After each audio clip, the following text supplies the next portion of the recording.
Hey guys, welcome to my channel. ఇంకా స్టోరీలో వస్తాయి. ఇంటర్మీడియట్ పరీక్షలు అయిపోయిన తర్వాతే నా కథ మొదలైంది. ఇంజనీరింగ్ కాలేజ్ కోసం చూస్తూ తిరుగుతున్నా. అప్పుడు మా ముట్టడి బంధువు ఒక కాలేజ్ రికమెండ్ చేశాడు. అడుగుత్తి అడవుల మధ్య ఉన్న చిన్న కాలేజ్, నా ఊరికి చాలా దూరంగా ఉంది.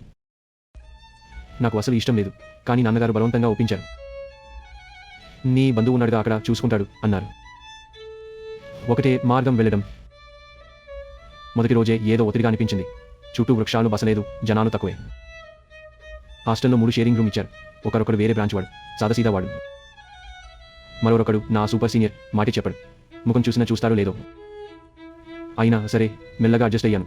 కాలేజ్, హాస్టల్, క్లాసులు, బోర్ ఫుడ్, అసైన్మెంట్స్. ఒక నెల ఇలా గడిచింది. అప్పుడే మొదలయ్యాయి విచిత్రమైన ఘటనలు. ఒక కలతో మొదలైంది. రూమ్లో ఒంటరిగా నిలబడ్డాను, కానీ ఏదో భిన్నంగా అనిపించింది. గోడలన్నీ కాలినట్టుగా బూడిదతో చిత్రలేఖల్లా మారిపోయి ఫ్యాన్ భయంకరంగా వేగంగా తిరుగుతుంది. అప్పుడే నేల నుండి చెయ్యిలు బయటకు వచ్చాయి, నన్ను లాగుతున్నాయి. అరవాలని అనుకున్నా, గొంతు నుండి శబ్దమే రాలేదు. కోణంలో ఉన్న బెడ్ మీద ఒక కాలిన జంట నిశ్శబ్దంగా కూర్చుంది. వాళ్ళ కళ్ళు నెమ్మదిగా నన్ను చూస్తూ తిప్పారు.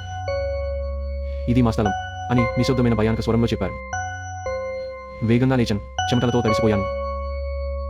ఇదంతా కాలే అనుకున్నాను, కానీ అదే రోజు రాత్రి కపాడుతో ఉన్న అల్మారి తానే తెచ్చుకుంది. మరో రోజు రాత్రి నిద్రలో ఉన్నా, నా బెడ్ కదులుతున్నట్టుగా అనిపించింది, ఎవరో పక్కన కూర్చున్నట్టుగా. బాత్రూమ్ మిర్రర్ మీద బాష్పంలో వెళ్ళిపో అన్న పదాలు రాసి ఉన్నాయి. ఇప్పుడు నాకు స్పష్టంగా అర్థమైంది, ఇది సాధారణం కాదు.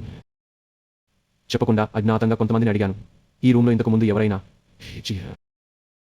ఒక సీనియర్ నెమ్మదిగా చెప్పారు. కొన్ని సంవత్సరాల క్రితం అదే రూమ్లో ఒక జంట, ఇద్దరు చివరి సంవత్సరం స్టూడెంట్లు. రాత్రి బెడ్కు నిప్పు అంటుకుని చనిపోయారు. కొంతమంది ప్రేమలో చనిపోయారంటారు, మరికొంతమంది దాన్ని సూసైడ్ అంటారు. ఆ రూమ్లో ఎవరు ఎక్కువ రోజులు ఉండలేరు అంటారు. వాళ్ళ ఆత్మలు అక్కడి మిగిలిపోయాయంటారు.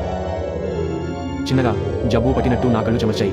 అప్పుడే గుర్తుకొచ్చింది, బెడ్ కింద పాడైపోయిన గుడ్డలు, గోడల మీద బూడిద గీతలు.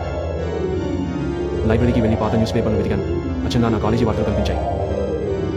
హాస్టల్లో ప్రేమ జంట మృతి, అగ్ని ప్రమాదమా, సూసైడ్నా? ఈ ఫోటోలో ఉన్న వాళ్ళ ముఖాలు చూస్తుంటే వాళ్ళు నన్ను చూడాలని ఎదురు చూస్తున్నట్టే అనిపించింది. ఆ రాత్రి నిద్రపోలేదు, కూర్చున్నట్లే వేచి చూశాను. ఫ్యాన్ మరోసారి మామూలుకి మించి తిరిగింది. వాళ్ళు కనిపించారు కర్టెన్ దగ్గర నన్ను చూస్తూ. ఆ తర్వాత రాత్రికి నిద్ర లేకుండా తెల్లవారక ముందే నా జాగ్రత్త తీసుకుని హాస్టల్కి బయటకు వచ్చాను.